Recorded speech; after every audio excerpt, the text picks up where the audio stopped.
Chapter 11, Follower, Performance, Effectiveness, and Potential.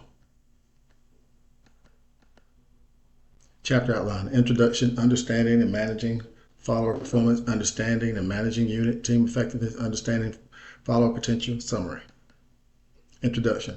It's true that hard work never killed anybody, but I figure why take the chance? Ronald Reagan, former United States President.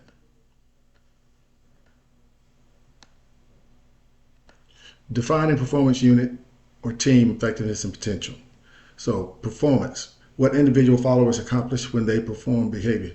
So their actions, or you see, unit team effectiveness concerns collective results when they're working together to get something done. Potential primarily centers around promotion determinations. When they're looking at someone's possibility of being a good future leader, their potential, a lot of times referred to as high potentials. Understanding and managing follower performance. Follower performance falls into two categories.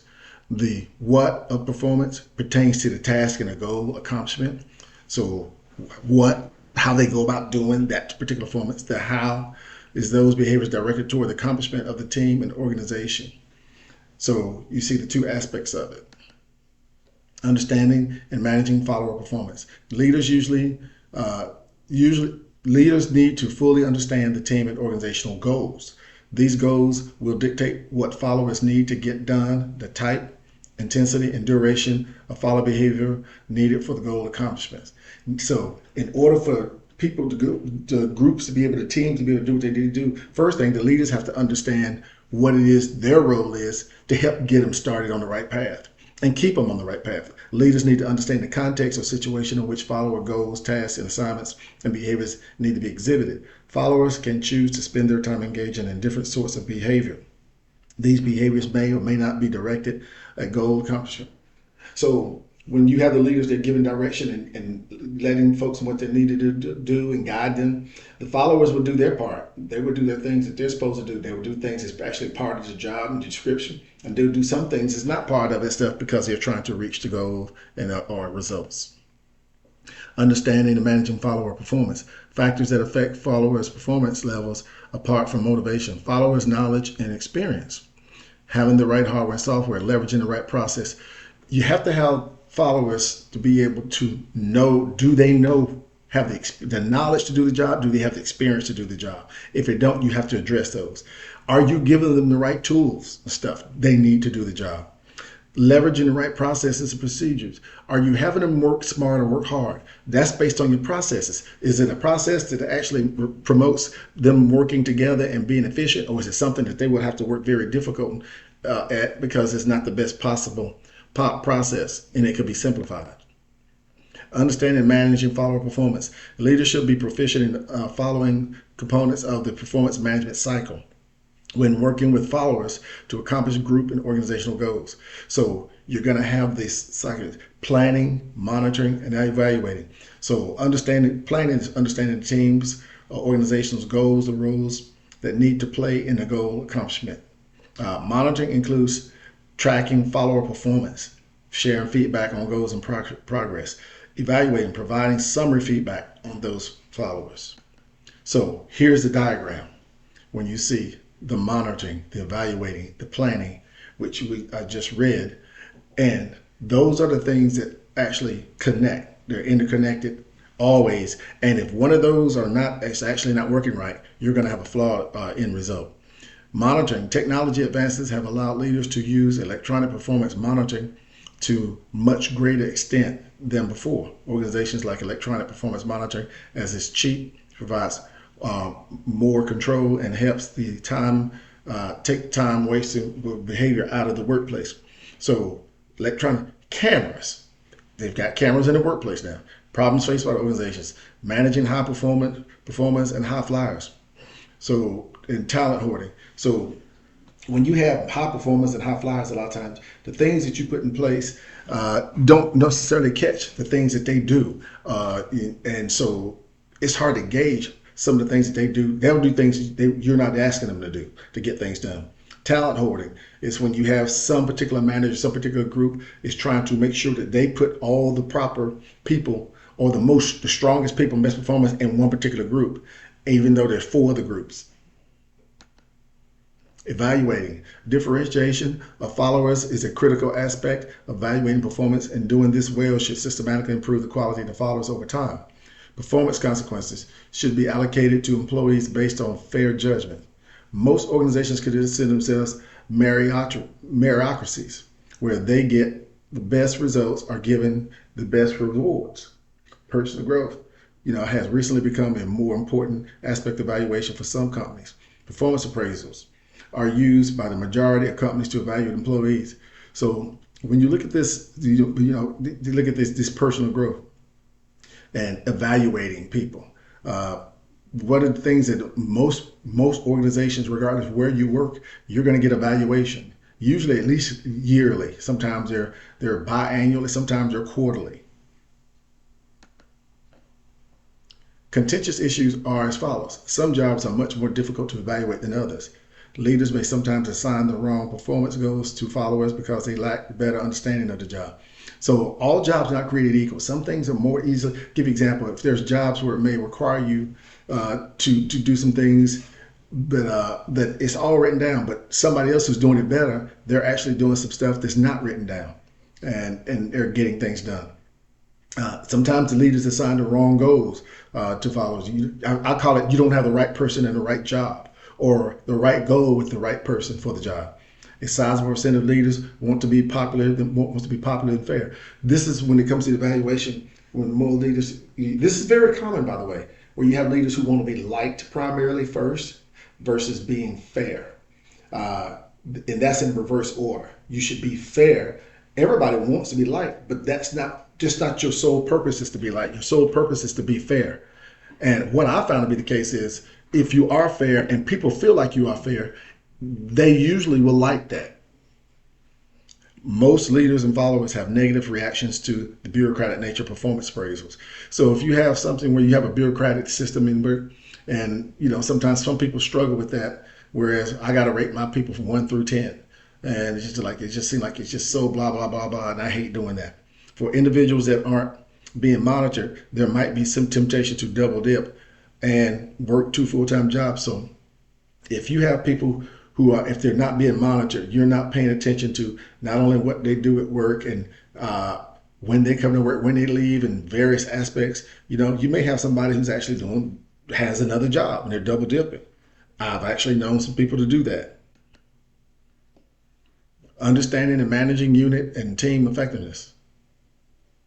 Effectiveness is usually the ultimate criteria by which leaders are judged, because it is concerned with outcomes or results of followers' behaviors. So at the end of the day, like I always tell people, it's about the results. Did you get the results or beat the objectives? In some situations, leaders may need to define the team goals. People can't reach goals if they don't know what they are, and they must be realistic. Effectiveness measures all suffer from some degree of criterion contamination. So now listen to this. Criterion contamination occurs when effectiveness measures are affected by factors unrelated to follower performance. So when you have things that come into play, like for instance, you have 2 groups in 2 different buildings, they're doing the same thing. One group is actually excelling and another group seems to be struggling. And then you look at it and you find out, well, the one group is struggling because their AC unit during the summertime is not as efficient as the other, so they're getting hotter. Subsequently, this is affecting the ability to work. Leaders not only need to know how winning is defined, but they also need to know the various factors that affect goal accomplishment. So we need to know, it's important to win, but we need to understand why we're winning. Understanding and managing unit effective team effectiveness. Progress against a set organizational goals and key performance indicators was usually published in the form of a team balance scorecard. So this is a scorecard. It's like if you were in an academic situation and you were in school, high school, this would be like your report card. And this is something that can be seen by all levels of management to see how this group and how this team, and also how this manager is actually leading them, whether it's being successful or not. Understanding follower potential. Most organizations report having serious shortfalls in leadership talent. So a lot of organizations claim that they have leaders. Let's say if they have 100 leaders, they'll say 30 of them are not really what we would like for them to be. They're not up to par. Organizations have tried to solve this problem by hiring people into leadership positions, outside people, and bring them in. You can do this to bring outside people and bring them in. One of the issues you run into is that builds up resentment from people who are currently working there. And sometimes these people come in, they don't understand who you are, what you do, your culture. According to research, the best way to tackle leadership talent shortfall is to identify and develop followers who have the most potential to be effective leaders. So one of the things you're looking at is looking at the best. First place you should be looking at is internally. How can you pull people up? And so evaluate these folks through readiness, succession planning. Who's going to be prepared? Who do you think should be prepared, getting prepared to succeed this manager when they leave? 1 or 2 people. 9-box matrices and replacement tables are used to evaluate performance and potential of followers for key positions of leadership. So here's the 9-box matrix right here. And if you can see the 9 boxes, you see potential is the vertical, horizontal is the performance.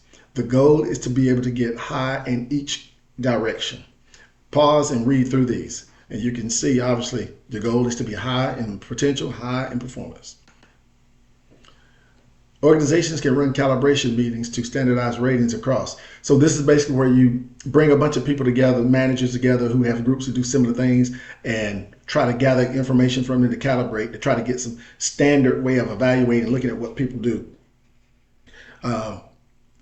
You also want to identify people to send to high potential programs, which I referred to earlier. Is to get these people trained and coached and get them prepared for succession. Problems with high performance and a potential list. Many candidates who are shortlisted to the high potential performance list are good individual contributors, but may not be good leaders. So you're basing it upon them being a good employee, a good direct report. That does not necessarily mean good business. They're going to be a good leader, men and women. Once companies do things too, they need to start assessing folks, looking at various traits like personality traits, intelligence, emotional intelligence, a 360-degree feedback team. These assessments, they cost money, but these are things that can help you further assess if somebody is suited to be in leadership positions. And if you have candidates making the list, the same short list every year, there's probably something wrong, because each year some people should be going off the list, and some new people should be coming on. So we got methods for determining leadership potential. So we see the traditional boss ratings. So we see the pros. And see down here at the bottom, you see boss personality traits and intelligence. So read through each one of those. You're going to see the pros and cons for each one. Here, read through each one of those, and you're going to see the pros and cons for each one. Remember I said that, assessments can be expensive. See, you're talking $400-600 per person to do these things. So it's not cheap, but it is worth it to try to make sure you're vetting and getting the right people to put in leadership positions. Leaders impact for high performance and high potential lists. Leaders need to understand that they may be called upon to evaluate followers' potential performance and readiness level. Leaders need to know that the company measures potential performance and readiness. Leaders should use data whenever possible when making judgments about people. Leaders need to understand that if the same group of followers comes up on high performance happening every soon, there's likely a problem. Like I said earlier, leaders need to understand all these things, that how we evaluate people, that we're looking for potential, our process. Do they understand our process? And you also need to understand if the short list is constantly coming back with the same people every year, then at some point you got to say it's probably not effective. Summary. Managing followers' performance and achieving team and organizational goals are the most critical responsibilities for leaders. Leaders are often asked to provide potential performance and readiness ratings for replacement tables and 9-box matrices, 2 more formal techniques organizations use in succession planning. Outside hires can help fill leadership gaps within the organization, but more often than not, the organizations are better off promoting within. That concludes this chapter.